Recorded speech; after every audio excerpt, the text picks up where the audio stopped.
Hello guys, कैसे आप लोग? कैसे चल रही सबकी पढ़ाई? बढ़िया एकदम। Okay, so my name is Sanjeev Pandey और स्वागत है आपका अपने प्यारे से चैनल में, खूबसूरत से चैनल में, जेआर ट्यूटोरियल में।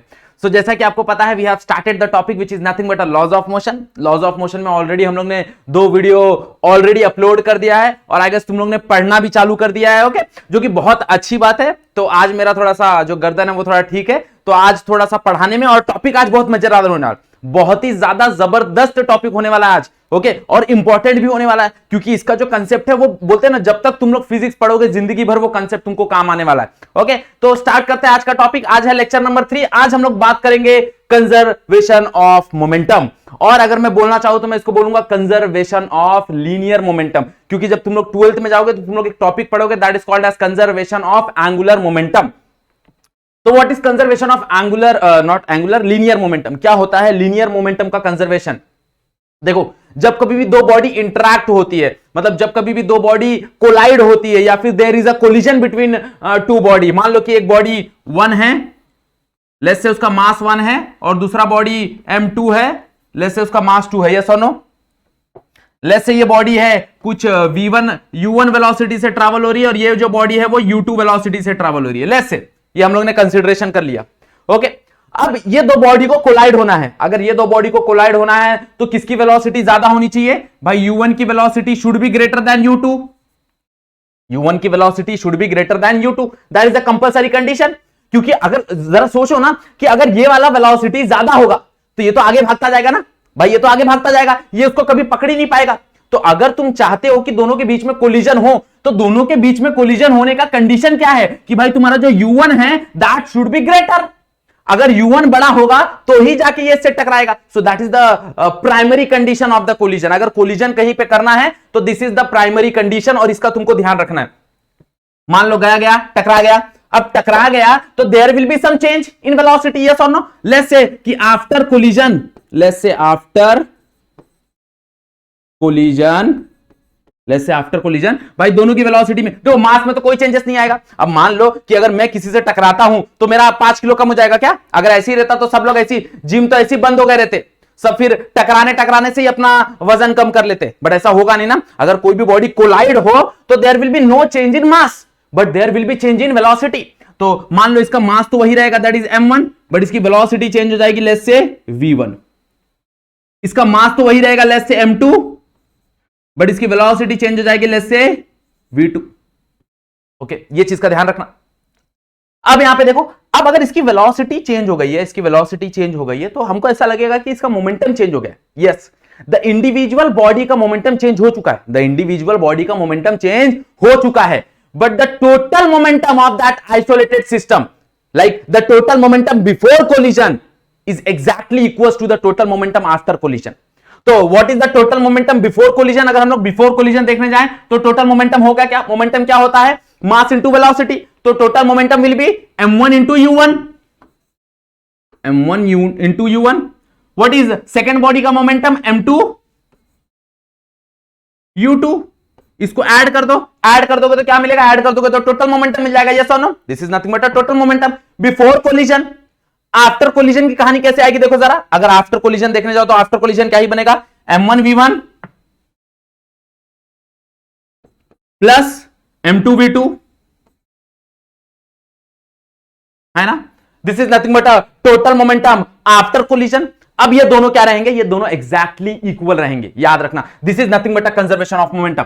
The total momentum of an isolated system is conserved during any interaction. अब जरूरी नहीं है कि हम लोग कोलिजन की बात करेंगे। Okay, during any like explosion जब होता है, जब एक्सप्लोड होता है कोई भी बॉडी, तो उस टाइम भी जो तुम्हारा मोमेंटम रहता है ना, वो कंजर्व्ड होता है। तो एक चीज दिमाग में बैठा लो कि कंजर्वेशन ऑफ मोमेंटम तुम लोग कहीं पे भी अप्लाई कर सकते हो, कहीं पे भी अप्लाई कर सकते हो। अगर if there will be any interaction like collision, interaction like explosion, तो सबसे पहला स्टेप क्या उठाना है? सबसे पहला स्टेप उठाना है conservation of momentum.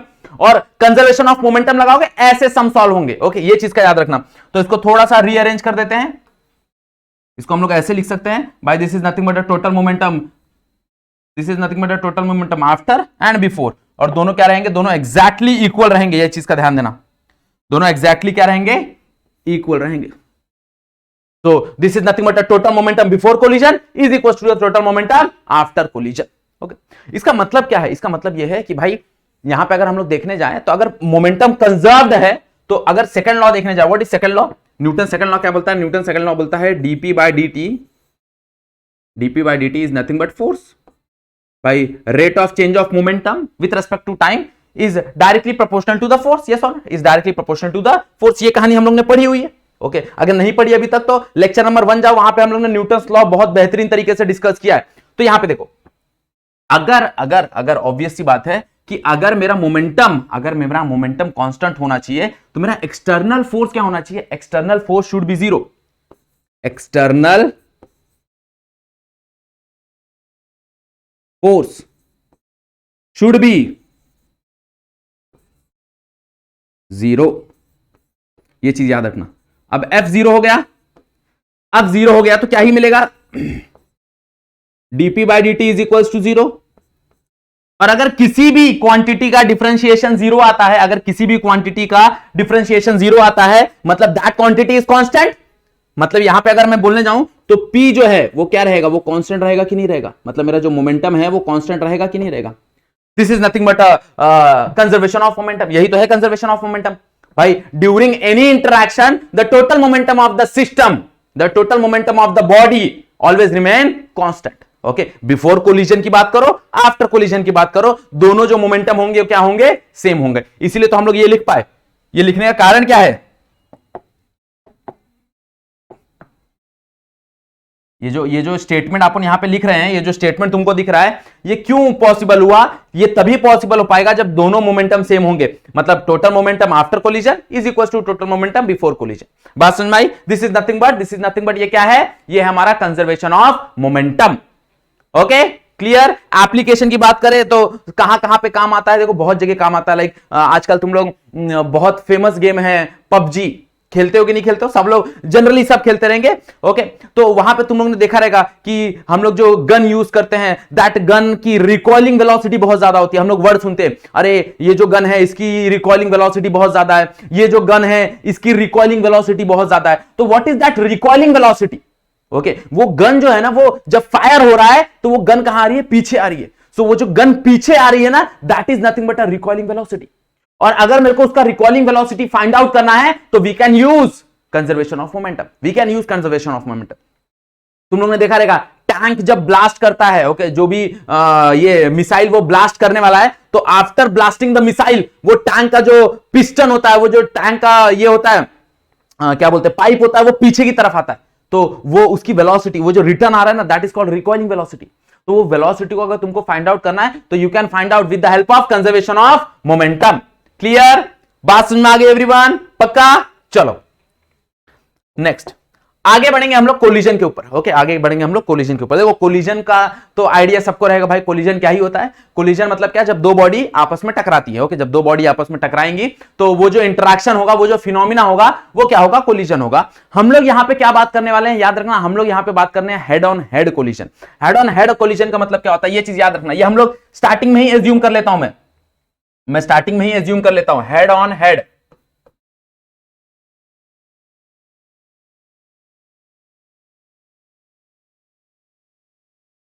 Head on head collision हम लोग एज्यूम करने वाले हैं। हेड ऑन हेड कोलिजन का मतलब क्या होता है? मान लो कि यहां पे एक बॉडी है, यहां पे एक बॉडी है भाई, इस बॉडी का सेंटर और इस बॉडी का centre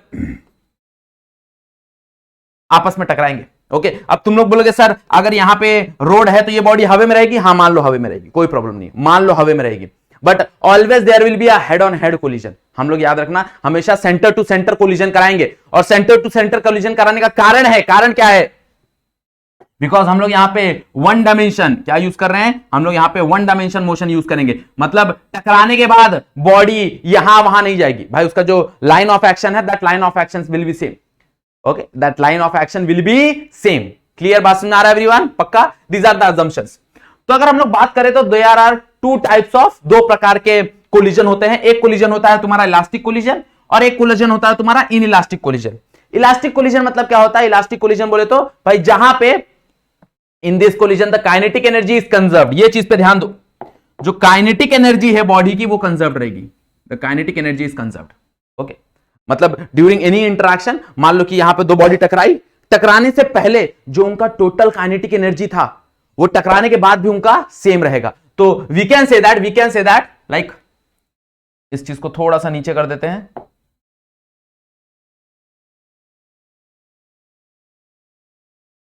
we can say that कि the summation of kinetic energy initial बराबर होगा summation of kinetic energy final. Okay, मतलब इनिशियल काइनेटिक एनर्जी टोटल पूरा सम बराबर होगा किससे? फाइनल काइनेटिक एनर्जी से। There will be no loss of kinetic energy. अब there will be no loss of kinetic energy मतलब वहां पे हीट या फिर साउंड ऐसा कोई भी चीज प्रोड्यूस नहीं होगा ना। There will be no loss. देखो लॉस किस टर्म में होता है? अब मान लो कि मैं हाथ को रब कर रहा हूं तो मैं एनर्जी जो दे रहा हूं, जो वर्क डन दे रहा हूं, वो लॉस हो रहा है। क्यों लॉस हो रहा है? बिकॉज इनके बीच में फ्रिक्शन है, फ्रिक्शन है तो हीट प्रोड्यूस हो रहा है, तो there will be a loss. और जनरली जो लॉस होता है वो हीट या साउंड के ही फॉर्म में होता है, तो यहां पे कोई भी लॉस नहीं होगा। मतलब during this collision there will be no sound, there will be no heat, and which is not possible. भाई विच इज नॉट पॉसिबल, तो ऐसा कोई कोलिजन अगर हमको परफेक्टली इलास्टिक कोलिजन देखने कहीं नहीं मिलने वाला, याद रखना, परफेक्टली इलास्टिक कोलिजन हमको देखने नहीं मिलने वाला। क्यों? क्योंकि अगर कहीं पे भी कोलिजन होगा, मान लो यहां पे मेरा हाथ टकराए तो साउंड तो आया ना भाई, साउंड तो प्रोड्यूस होगा, मतलब कहीं ना कहीं थोड़ा बहुत एनर्जी तो लॉस होगा ही होगा। तो परफेक्टली इलास्टिक कोलिजन तुमको नहीं मिलने वाला, ये बता देता हूं। हाँ, थ्योरेटिकली हम लोग पढ़ने वाले हैं। हम लोग क्या पढ़ने वाले हैं भाई? ऐसा कोलिजन जहां पे काइनेटिक एनर्जी कंजर्व्ड हो, उस कोलिजन को हम लोग क्या बोलेंगे? इलास्टिक कोलिजन बोलेंगे। मतलब टोटल काइनेटिक एनर्जी इनिशियल बराबर हो जाएगा total kinetic energy final. Clear बात समझ आई? अब डिस्कस करेंगे व्हाट इज इनइलास्टिक कोलिजन। क्या होता है इनइलास्टिक कोलिजन? देखो इनइलास्टिक कोलिजन का मतलब क्या होता है भाई? During any interaction, during any collision the kinetic energy will not same. मतलब वहां पे थोड़ा बहुत एनर्जी का लॉस होगा, और ये एक्चुअल है। इनइलास्टिक कोलिजन तुमको एक्चुअल मिलेगा, ये चीज का याद रखना। ओके, अगर तुम लोग बोलने जाओ कि सर इलास्टिक मेरे को कहीं देखने मिलेगा, परफेक्टली इलास्टिक तो कहीं देखने नहीं मिलेगा, हाँ, बट इनइलास्टिक तुमको आराम से देखने मिलेगा, कोई प्रॉब्लम नहीं है। क्योंकि यही तो होता है ना, अगर there will be two collision, भाई अगर बॉडी का दो कोलिजन है, अगर मान लो कि दो बॉडी कोलाइड हो रही है, तो अगर दो बॉडी कोलाइड हो रही है तो वहां पर थोड़ा बहुत साउंड और थोड़ा बहुत तो हीट निकलेगा ही। अब अगर साउंड और हीट निकलेगा, इसका मतलब यह है कि वहां पे एनर्जी लॉस तो होगा ही। और यही कहानी तुमको इनइलास्टिक कोलिजन बताता है। यही कहानी कौन बताता है? इनइलास्टिक कोलिजन बताता है। बराबर बात समझ में आ गई एवरीवन? पक्का? ओके, चलो 2 मिनट रुको।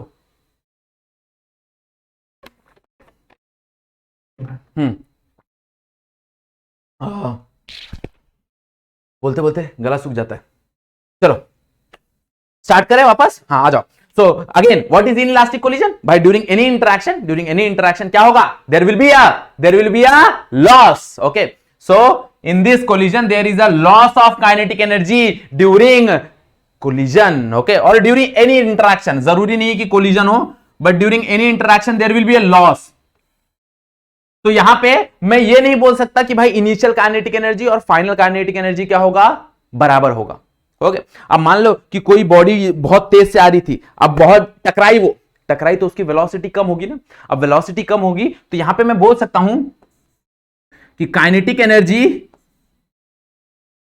इनिशियल हमेशा ज्यादा होगी टोटल काइनेटिक एनर्जी फाइनल से, ये याद रखना। ओके, मतलब इनिशियल काइनेटिक एनर्जी ज्यादा होगी क्योंकि बॉडी ज्यादा स्पीड से आ रही होगी। अब ज्यादा स्पीड से आएगी भाई, टकराएगी तो उसकी वेलोसिटी क्या होगी? उसकी वेलोसिटी कम होगी। अब अगर उसकी वेलोसिटी कम होगी तो ऑब्वियस सी बात है कि उसका जो फाइनल काइनेटिक एनर्जी वो क्या होगा? कम होगा।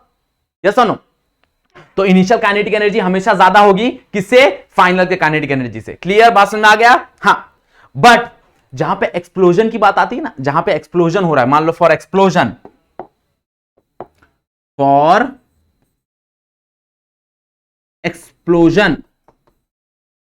देखो एक्सप्लोजन कब होता है? जब हम एनर्जी प्रोवाइड करें उसको। ओके, मतलब वहां पे इनिशियली बॉडी रेस्ट पे है। अब मान लो तुम लोग बम फोड़ते हो, दिवाली में बम फोड़ा कि नहीं फोड़ा? ओके, अब बम फोड़ते हो, इनिशियली जो बम है वो रेस्ट पे है।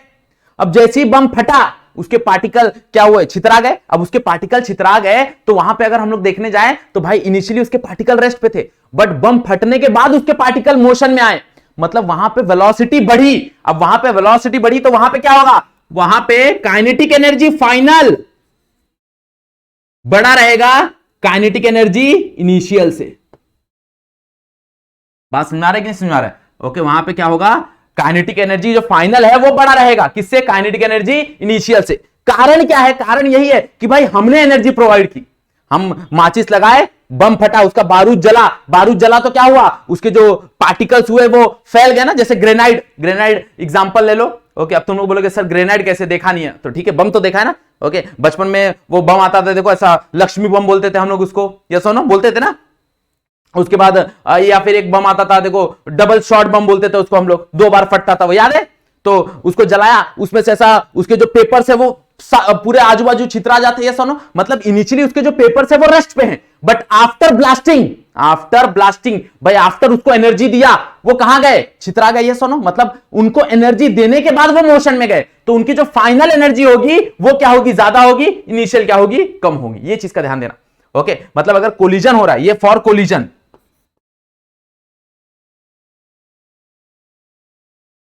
और ये फॉर एक्सप्लोजन। बात समझ में आ गया एवरीवन, पक्का समझ में आया। What is elastic collision, what is inelastic collision, पक्का। देखो कुछ डाउट नहीं रहना चाहिए, कंसेप्चुअल टॉपिक है, इसको ध्यान से समझो। ओके, चलो बहुत बढ़िया। नेक्स्ट हम लोग बात करेंगे परफेक्टली इनइलास्टिक कोलिजन। अब परफेक्टली इनइलास्टिक कोलिजन का मतलब क्या होता है, देखो परफेक्टली इनइलास्टिक मतलब दो बॉडी आए, टकराए और बाद में चिपक के चलने लगे, मतलब दोनों की फाइनल वेलोसिटी सेम हो गई, दोनों की फाइनल वेलोसिटी क्या हो गई, सेम हो गई। दो बॉडी आ रहे टकरा के दोनों साथ में चलना चालू कर दिए, मतलब दोनों की फाइनल वेलोसिटी क्या हो गई, सेम हो गई। That is called as perfectly inelastic collision. अब परफेक्टली इनइलास्टिक कोलिजन में हम लोग एक चीज डिफाइन करते हैं, that is called coefficient of restitution. क्या डिफाइन करते हैं, coefficient of restitution. And what is this coefficient of restitution. So मान लो कि यहां पे एक बॉडी है, लेट्स से उसका मास m1 है, यहां पे एक बॉडी है, लेट्स से उसका मास m2 है, ये बॉडी की इनिशियल वेलोसिटी u1 है, ये बॉडी की इनिशियल वेलोसिटी u2 है, ये बिफोर कोलिजन, हां बिफोर कोलिजन। मान लो आफ्टर कोलिजन मुझे पता है उनके मास में तो कोई भी चेंजेस आएगा नहीं भाई, उनके मास में कोई भी चेंजेस नहीं आने वाला है, बट अगर हम लोग देखने जाए तो उनके वेलोसिटी में चेंज आएगा। लेट्स से यहां पे आ जाएगा v1 और ये वाला m2 बन जाएगा लेट्स से v2। अब यहां पे अगर कोलिजन कराना है तो u1 should be greater than u2, that is a condition. और आफ्टर कोलिजन कौन सी वेलोसिटी बड़ी हो जाएगी, दैट इज v2, तो यहां पे v2 should be greater than v1, yes or no, बड़ी हो जाएगी ना, या फिर बड़ी हो जाएगी या फिर सेम हो जाएगी। अगर सेम हो गई तो परफेक्टली इनइलास्टिक कोलिजन, अगर सेम नहीं हुई तो वो भाई इनइलास्टिक कोलिजन तो है बट परफेक्टली नहीं है। ओके, इनइलास्टिक कोलिजन तो रहेगा बट परफेक्टली इनइलास्टिक कोलिजन नहीं होगा। ओके, अब यहां पे देखो what is coefficient of restitution, उसको हम लोग ई से डिफाइन करते हैं, ई से रिप्रेजेंट करते हैं, और इसका यूनिट ये क्या है, डेफिनेशन क्या है, it is a ratio of relative velocity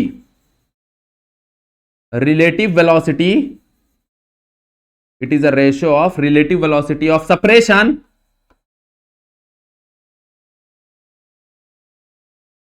to the relative velocity of approach, to the relative velocity of approach, to the relative velocity of approach। Clear बात समझ में आ गई, relative velocity of separation to the relative velocity of approach। अब what is relative velocity of separation, देखो यहां पे separate हो रहा है यस और नो, तो यहां पे उसकी रिलेटिव वेलोसिटी क्या ही होगी, रिलेटिव वेलोसिटी क्या ही होगी, बड़ा माइनस छोटा करेंगे तो भाई v2 माइनस v1 है ना, तो यहां पे आ जाएगा v2 minus v1 divide by what is relative velocity of approach कर रहे हैं यस और नो, यहां पे पास आ रहे हैं ना, तो इनकी रिलेटिव वेलोसिटी क्या हो जाएगी, देखो अब यहां पे बड़ा कौन है u1, तो यहां पे आ जाएगा u1 minus u2। This is nothing but a coefficient of restitution. This is nothing but a coefficient of restitution. That is v2 minus v1 divided by u1 minus u2. अब इसको ऐसा भी लिखा जा सकता है, और माइनस कॉमन ले लो दोनों जगह से, तो इसको ऐसा भी लिखा जा सकता है v1 minus v2 whole divide by u2 minus u1। दोनों सेम ही है, दोनों में कोई भी चेंजेस नहीं। अब बहुत लोग को लग रहा होगा सर दोनों में चेंजेस है, कुछ भी चेंजेस नहीं है दोनों में, याद रखना there will be no changes.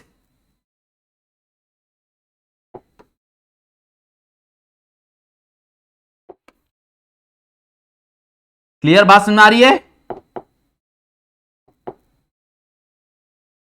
ये एक फॉर्मूला हो गया और ये एक फॉर्मूला हो गया, दोनों में कोई भी चेंज नहीं है, याद रखना कोई भी चेंज नहीं। ओके, तो यहां से क्या किया, माइनस कॉमन ले लिया, माइनस कॉमन ले लिया तो क्या ही मिलेगा मेरे को V1 माइनस V2 मिलेगा। यहां से माइनस कॉमन ले लिया, क्या मिलेगा मेरे को, U2 माइनस U1 मिलेगा, और ऊपर का और नीचे का माइनस कैंसिल हो जाएगा। This is nothing but a coefficient of restitution. Okay, अब मान लो कि अगर कोएफिशिएंट ऑफ रेस्टिट्यूशन मान लो कि 1 है। ओके, अगर मान लो कोएफिशिएंट ऑफ रेस्टिट्यूशन 1 है तो that collision will be a perfectly elastic collision. Okay, for perfectly elastic collision, for perfectly elastic, not in elastic की बात नहीं कर रहा हूं। ओके, मैं इलास्टिक कोलिजन की बात कर रहा हूं, perfectly elastic collision, perfectly elastic collision. अगर हम लोग देखने जाए तो E क्या हो जाएगा, E हो जाएगा 1, और अगर E 1 हो गया तो ये इधर आ जाएगा। सो that is V2 minus V1 बराबर हो जाएगा, ये इधर आके क्या हो जाएगा, that is U1 minus U2।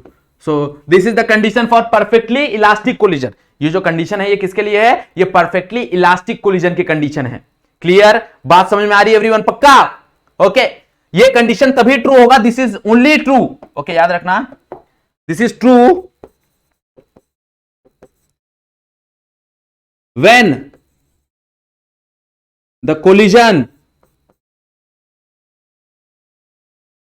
Is perfectly inelastic. Okay, this is true when the collision is perfectly elastic, not elastic, inelastic, elastic, perfectly elastic. Okay, perfectly elastic collision होगा तो ही ये कंडीशन लगेगा, नहीं तो ये कंडीशन नहीं लगने वाला है। क्लियर, बात समझ में आ गई? ओके, स्क्रीनशॉट ले लो, तुम लोग बोलते हो स्क्रीनशॉट ले, मैं बार बार भूल जाता हूं एक्चुअल में।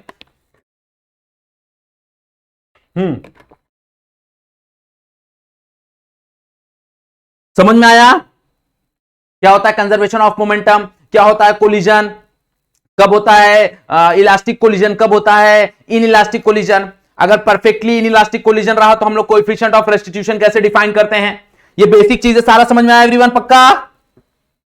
चलो, सो आज क्या करेंगे, आज क्या करेंगे, सारा घर पे बैठ के पूरा नोट्स रेडी करके वापस फटाफट पढ़ लेंगे, क्योंकि कल नेक्स्ट लेक्चर में हम लोग बात करेंगे डेरिवेशंस के। ओके, और विच is nothing but important derivations. Okay भाई, ये इनइलास्टिक के लिए कैसे ई का वैल्यू आता है, ओके वो हम लोग डिस्कस करने वाले। फिर अगर कोलिजन होगा तो फाइनल वेलोसिटीज का क्या इक्वेशन बनेगा, what will be the loss in the kinetic energy, वो सारी चीजें हम लोग डिस्कस करने वाले हैं। उसके डेरिवेशंस हैं, बहुत इंपॉर्टेंट डेरिवेशंस है। तो सबसे पहले क्या करो, ये वाले कंसेप्ट आज क्लियर कर लो। क्लियर, बात समझ में आ रही है एवरीवन, पक्का?